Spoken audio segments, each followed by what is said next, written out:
Kalau beli motor merek Yamaha, tentulah untuk servis, perbaikan, dan suku cadang, engkau harus datang ke bengkel dan dealer resmi dari Yamaha. Tidak bisa datang ke bengkel Suzuki, karena beda pabriknya, beda produknya, beda mereknya, beda buatannya, beda spesifikasinya. Demikian juga, engkau diciptakan oleh Tuhan, engkau ada oleh karena Tuhan. Kalau terjadi apa-apa dengan hidupmu, datanglah kepada Tuhan. Motor bisa rusak, mobil bisa rusak, hidupmu juga bisa rusak. Setiap orang bisa rusak, motor tidak bisa terus dipakai dan tidak pernah rusak.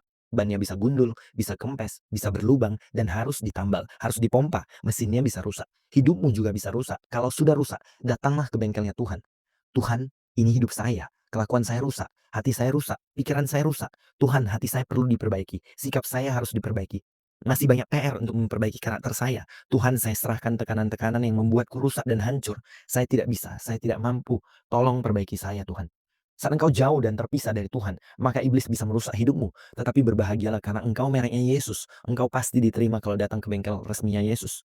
Oleh karena itu, engkau tahu kemana engkau harus pergi jika engkau sedang rusak. Firman Tuhan berkata, "Aku dokter, aku tabib, aku datang bukan untuk orang sehat, aku datang bukan untuk orang yang benar, tetapi untuk orang yang berdosa. Aku datang untuk orang-orang yang rusak dan yang mau hidupnya diperbaiki. Seperti motor yang rusak yang mau diperbaiki dan diservis di bengkel. Tuhan tidak peduli hidupmu sudah turun mesin berapa kali. Serusak apapun engkau, tidak ada yang mustahil di tangan Bapamu. Dia punya tangan yang ajaib untuk mengubah hidupmu. Apakah engkau percaya kutuk bisa diubah menjadi berkat? Yohanes Pembaptis menyiapkan jalan untuk juru selamat. Apakah Yohanes tidak pernah rusak? Imannya pernah goyah saat di penjara. Sampai-sampai murid-muridnya diutusnya datang kepada Tuhan. Imannya goyah, kepercayaannya hampir hilang, tetapi Roh Kudus menguatkannya. Engkau ingat Petrus? Apakah Petrus tidak pernah rusak? Petrus pernah rusak saat dia menyangkal Tuhan 3 kali. Kemudian diservis, diperbaiki, diubah lagi. Dan setelah diubah, bayangannya bisa menyembuhkan orang. Apakah engkau mau bayanganmu bisa sembuhkan orang? Urapan Petrus, pergerakan, diubahkan. Tidak perlu tumpang tangan, tidak perlu dorong-dorongan kepala orang. Bahkan tidak perlu dari jauh tumpang tangan. Hanya orang lewat, orang sakit ditaruh di pinggir jalan, Petrus hanya lewat, tidak berbuat apa-apa. Orang itu disembuhkan. Lalu ada yang berkata, "Tuhan, ini pasti bawa orang sakitnya siang-siang. Bagaimana kalau malam hari Tuhan, tidak ada cahaya matahari? Kan tidak ada bayangan." Kalau malam, pakai cara yang lain, pakai sapu tangan. Orang membawa sapu tangan atau kain yang pernah dipakai oleh Paulus dan meletakkannya atas orang-orang sakit, maka lenyaplah penyakit mereka dan keluarlah roh-roh jahat.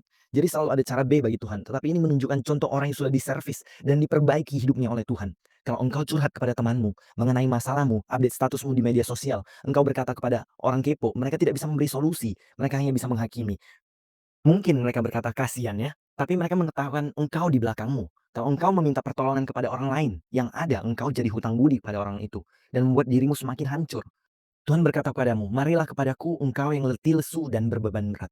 Jangan urus masalah orang lain, masalahmu sendiri sudah banyak. Orang lain yang mau sembuh, datang sendiri ke bengkel. Tapi engkau bereskan dulu dirimu. Untuk apa engkau mau menata dan membereskan hidup orang lain, hidupmu sendiri saja belum beres.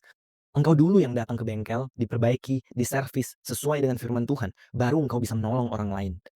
Hari ini Tuhan mengundang engkau semua yang sedang konslet, yang berdoa tidak nyambung-nyambung ke atas, yang sedang membaca Alkitab tapi tidak mengerti-mengerti, tidak bisa terus melakukan firman Tuhan. Tuhan berkata padamu, datanglah kepada Tuhan, karena barang siapa datang pada Tuhan, tidak akan Tuhan buang.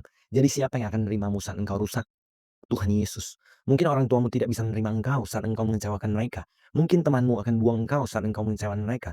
Mungkin bosmu akan pecat engkau kalau kinerjamu tidak baik. Mungkin engkau tidak disukai oleh keluargamu karena engkau tidak baik kepada mereka. Tapi tidak ada yang mustahil bagi Tuhan. Datanglah ke bengkel resmi Tuhan Yesus. Engkau tahu dari mana engkau diciptakan dan penciptamu itu siapa. Engkau tahu kemana engkau harus kembali. Sejauh apapun engkau sudah pergi, serusak apapun, seburuk apapun, sekarang engkau sudah tahu kemana engkau harus kembali. Sekarang tundukkan kepalamu dan berdoa bersama-sama.